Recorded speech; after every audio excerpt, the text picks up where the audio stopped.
전능하사 천지를 만드신 하나님 아버지를 내가 믿사오며 그 외아들 우리 주 예수 그리스도를 믿사오니 이는 성령으로 잉태하사 동정녀 마리아에게 나시고 본디오 빌라도에게 고난을 받으사 십자가에 못 박혀 죽으시고 장사한 지 사흘 만에 죽은 자 가운데서 다시 살아나시며 하늘에 오르사 전능하신 하나님 우편에 앉아 계시다가 저리로서 산자와 죽은 자를 심판하러 오시리라.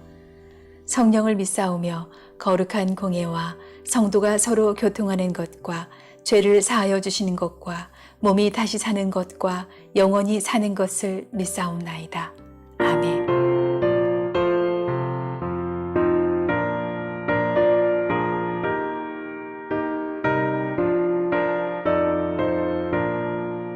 십자가 군병들아 주 위에 일어나 이들로 앞서 나가 담대히 싸우라. 주께서 승전하고 영광을 얻도록 그 군대 거느리 이기게 하시네. 십자가 군병들아 주 위에 일어나 그 나팔 소리 듣고 곧 나가 싸우라. 수없는 원수 앞에 주 따라갈 때에 주 예수 힘을 주사 강하게 하시네.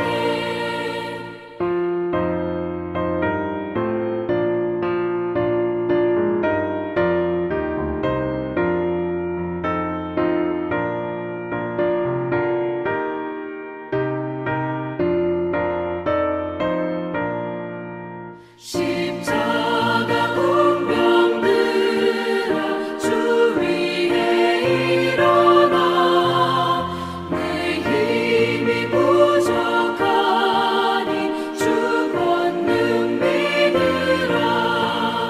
복음의 갑주 입고 늘 기도하면서 너 맡은 자리에서 충성을 다하라. 십자가 군병들아 주 위에 일어나 이 날을 접전하고 보태가 부르라. 승전한 군사들은 영생을 얻으며 영광의 주와 함께 왕노릇하리라.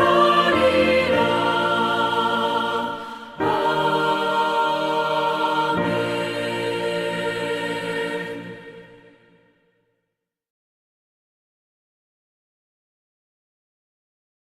제50편 아삽의 시. 전능하시니 여호와 하나님께서 말씀하사 해 돋는 데서부터 지는 데까지 세상을 부르셨도다. 온전히 아름다운 시온에서 하나님이 빛을 비추셨도다. 우리 하나님이 오사 잠잠하지 아니하시니 그 앞에는 삼키는 불이 있고 그 사방에는 광풍이 불리로다. 하나님이 자기의 백성을 판결하시려고 위 하늘과 아래 땅에 선포하여 이르시되 나의 성도들을 내 앞에 모으라. 그들은 제사로 나와 언약한 이들이니라 하시도다. 하늘이 그의 공의를 선포하리니 하나님 그는 심판장이시미로다. 내 백성아 들을지어다. 내가 말하리라. 이스라엘아 내가 내게 증언하리라. 나는 하나님 곧 내 하나님이로다.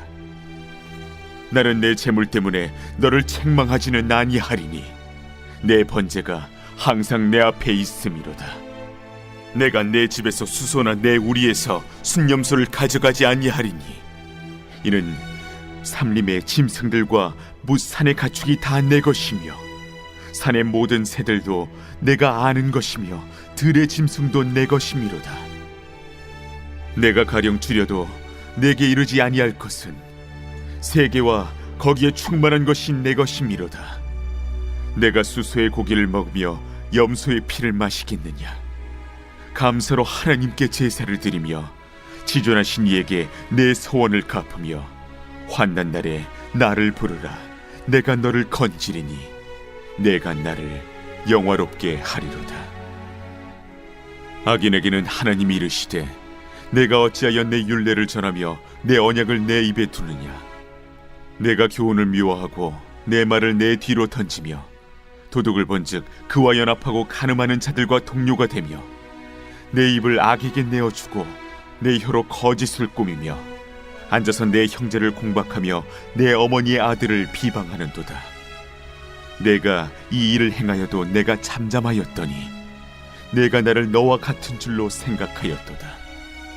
그러나 내가 너를 책망하여 내 죄를 내 눈앞에 낱낱이 드러내리라 하시는도다. 하나님을 잊어버린 너희여, 이제 이를 생각하라. 그렇지 아니하면 내가 너희를 찢으리니 건질 자 없으리라. 감사로 제사를 드리는 자가 나를 영화롭게 하나니 그의 행위를 옳게 하는 자에게 내가 하나님의 구원을 보이리라. 시편 50편은 예언시입니다. 지금까지의 시편은 사람이 하나님께 아뢰는 기도였다면 오늘 본문은 하나님이 사람에게 주시는 말씀입니다. 성소의 예언자들에게 주신 말씀이 시편의 양식으로 기록되었다고 추정되고 있는데 재판 연설 양식으로 기록되어 있습니다. 심판주이신 재판장이신 하나님께서 재판석에 앉아서 이제 판결을 내리시는 그런 양식이죠. 1절에서 6절은 하나님의 소환인데요. 자, 4절 보시겠습니다. 하나님이 자기의 백성을 판결하시려고 위 하늘과 아래 땅에 선포하며, 그러니까 이 시편의 청중들은, 이 시편의 대상자는 하나님의 백성, 성도들입니다. 그래서 5절, 이르시되 나의 성도들을 내 앞에 모으라. 그들은 제사로 나와 언약한 이들이니라 하시도다. 하나님과 피의 언약을 맺은 하나님의 백성, 하나님의 성도들을 향해서 이제 하나님께서 판결을 내리시는데요. 자, 두 가지 내용으로 볼 수 있습니다. 7절에서 15절이 첫 번째 내용인데 올바른 제사를 위한 재판 연설입니다. 7절을 보시겠습니다. 내 백성아 들을지어다. 내가 말하리라. 이스라엘아 내가 내게 증언하리라. 나는 곧 내 하나님이시로다. 하나님께서 이제 이스라엘 성도들 향해서 말씀하시는데요. 8절입니다. 나는 내 재물 때문에 너를 책망하지는 아니하리니 내 번제가 항상 내 앞에 있음이로다. 자, 제사의 문제로 지금 이들을 책망하시면서 주님께서 재물 때문에 내가 너희를 책망하진 않겠다. 질책하진 않겠다. 너희의 번제가, 너희의 재물이 항상 내 앞에 있었다. 그렇다면 하나님께서 무엇을 문제 삼고 있는지 보시겠습니다. 9절 보시면 내가 내 집에서 숫소나 내 우리에서 숫염소를 가지지 아니하리니. 자, 하나님께서는 제사를 드리는 사람들의 재물을 사실은 필요로 하시는 분이 아닌 것이죠. 그래서 그 예배 드리는 사람의 그 숫소를 얻기 위해서, 숫염소를 가지기 위해서 그것을 요구하시는 하나님이 아니십니다. 왜냐하면 10절 이는 산림의 짐승들과 뭇 산의 가축이 다 내 것이며 산의 모든 새도 내가 아는 것이며 들짐승도 내 것이미로다. 이 세상의 모든 것은, 예배자들이 바치는 모든 재물은 원래는 다 하나님의 것인 거죠. 하나님의 것을 하나님이 다시 취하려고, 받으려고 내가 그런 것을 너에게 요구하는 것은 아니다. 12절 내가 가령 줄여도 내게 이르지 아니할 것은 세계와 거기 충만한 것이 내 것이미로다. 그러니까 이 세상 본디 모든 것이 다 하나님 것, 하나님의 아닌 것이 하나도 없는 것입니다. 하나님은 세상의 창조자이시자 온 세상의 주인이십니다. 13절 내가 숫소의 고기를 먹으며 염소의 피를 마시겠느냐. 또한 하나님께서는 이러한 재물을 먹으시는 분이 아니죠. 그러한 피를 마시는 분이 아닙니다. 하나님이 먹고 마실 필요가 있으신 분이 아닌 것이죠. 자, 14절입니다. 감사로 하나님께 제사를 드리며 지존하신 이에게 내 소원을 갚으며 15절 환난 날에 나를 부르라. 내가 너를 건지리니 내가 너를 영화롭게 하리라. 자, 하나님께서 세 가지를 요구하시는 거예요. 14절에 감사, 그리고 서원, 15절에 환난날에 나를 부르라. 그러니까 하나님이 제사 자체, 그 제물 자체를 기계적으로 요구하시는 것이 아니라 하나님은 그 제사와 제물을 통해서 당신의 백성들에게 원하는 것은 감사이고 서원을 실행하는 것이고 환난 때의 기도인 거예요. 그러니까 여러분, 우리가 드리는 하나님께 드리는 그 예배와 헌물에 어떠한 의미가 담겨져 있냐면 나의 감사를, 내 감사의 마음을 우리의 제물로 하나님 앞에 올려드리는 것이죠. 그렇게 표현하는 것입니다. 또 서원, 나의 서원의 마음을 하나님 앞에 제물로 표현하고 올려드리는 건데, 이 서원이라는 것은 내가 하나님과 한 그 약속을 지키겠다는 것이 하나님 앞에서의 나의 신실함인 거예요. 하나님을 향한 나의 그 신실함을 제물로, 제사로 그렇게 표현드리는 것이죠. 환난 때 기도해라. 이것은 무엇입니까? 환난을 맞이해, 환난의 때에 내가 하나님을 의지하는, 내가 다른 것 의지하지 아니하고, 내가 내 힘을 의지 아니하고, 내가 찾아온 이 환난 때에 내가 하나님을 의지함을 제물을 통해서 그것을 표현하고 그 마음을 하나님께 올려드리는 것이죠. 그렇기 때문에 우리가 하나님 예배 드릴 수 있습니다. 그러니까 헌물도 드릴 수 있어요. 그런데 그 헌물이, 그 예배가, 그 예배에, 그 헌물에 감사가 없다면, 감사가 없이 그냥 예물만 드린다면 그것은 하나님이 받지 않으시는 무익한 제사에 불과한 것이죠. 하나님께서 원하시는 것은 바로 감사의 제사를 원하고 계십니다. 자, 계속해서 16절에서 21절은 올바른 삶을 위한 재판 연설인데요. 16절 보시겠습니다. 악인에게는 하나님이 이르시되 내가 어찌하여 내 율례를 전하며 내 언약을 내 입에 두느냐. 자, 악인은 하나님의 율례와 언약을 잘 알고 있으며 또 그것을 자신의 입으로 전하기도 합니다. 그런데 악인은 17절입니다. 내가 내 교훈을 미워하고 내 말을 뒤로 던지며, 하나님의 율법을 잘 알고 있음에도 불구하고 그것을 자기의 입으로 전함에도 불구하고 이 악인들은 일상의 삶에서 하나님의 교훈을 미워하고 하나님의 말씀과 전혀 무관한 삶을 사는 것이죠. 그래서 온갖 더러운 죄로 덮여져 있는데 18절에서 20절입니다. 도둑을 본즉 그와 연합하고 가늠하는 자들과 동료가 되며 내 입을 악에게 내어주고 내 혀로 거짓을 꾸미며 앉아서 내 형제를 공박하며 내 어머니를 비방하는도다. 도둑질하고 간음하고 거짓 증거하는 것, 십계명과 관련된 것이죠.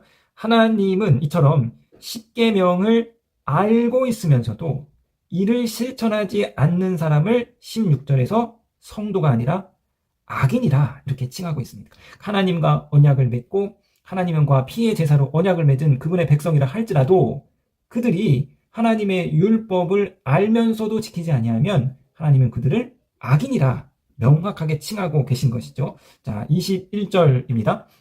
내가 이 일을 행하여도 내가 잠잠하였더니 내가 나를 너와 같은 줄로 생각하였도다. 그러나 내가 너를 책망하여 내 죄를 내 눈앞에 낱낱이 드러내리라 하시는도다.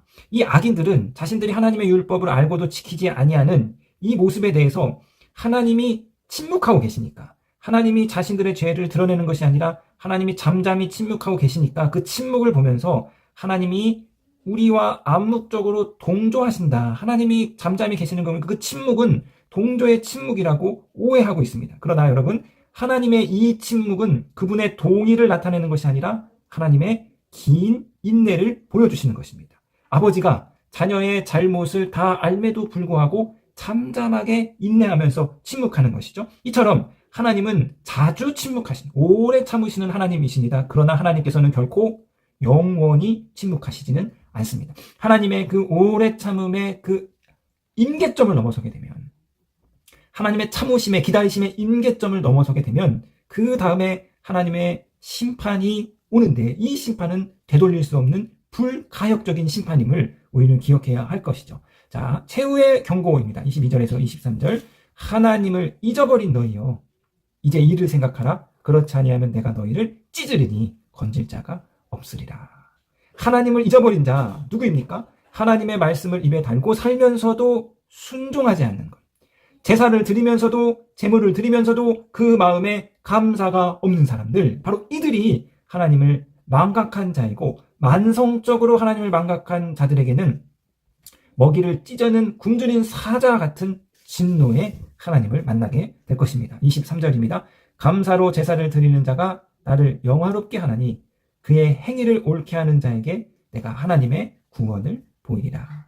자, 두 가지 신앙의 본질적인 요소를 다시 말하고 있는 것이죠. 진정한 제사, 감사로 드리는 제사와 진정한 일상의 삶, 신실한 일상의 삶을 말하고 있습니다. 이처럼 하나님은 감사로 올바른 제사를 드리며 올바른 일상의 삶을 사는 성도들에게 하나님의 구원을 보여주실 것입니다. 이 시에서 하나님은 종교적인 형식주의자를 책망하고 계십니다. 외식하는 자를 책망하는 것이죠. 모든 예배에 참여하고 고액의 헌금도 거침없이 바치나 헌금은 드리나 감사가 없는 자들을, 외적으로는 경건해 보이고 입술로는 은혜의 말을 달고 살지만 그러나 일상의 삶은 그 말씀과 전혀 상관없는 삶을 살아가는 자들에게 하나님께서는 오늘 엄한 심판의 메시지를 이야기하고 계신 것이죠. 다시 한번, 감사로 제사를 드리는 자가 나를 영화롭게 하나니 그 행위를 옳게 하는 자에게 내가 하나님의 구원을 보이리라.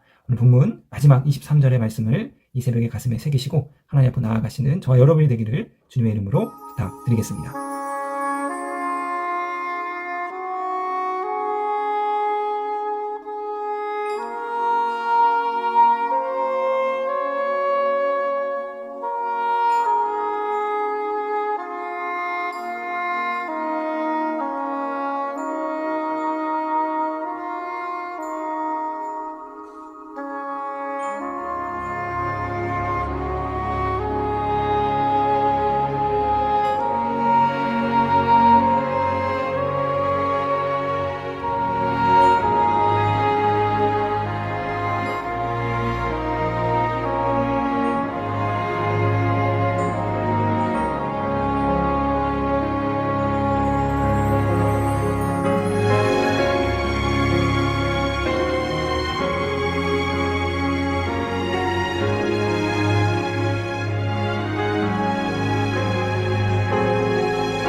하늘에 계신 우리 아버지, 이름이 거룩히 여김을 받으시오며 나라에 임하옵시며 뜻이 하늘에서 이룬 것 같이 땅에서도 이루어지이다. 오늘날 우리에게 일용할 양식을 주옵시고 우리가 우리에게 죄 지은 자를 사하여 준 것 같이 우리 죄를 사하여 주옵시고 우리를 시험에 들게 하지 마옵시고 다만 악에서 구하옵소서. 대개 나라와 권세와 영광이 아버지께 영원히 있사옵나이다. 아멘.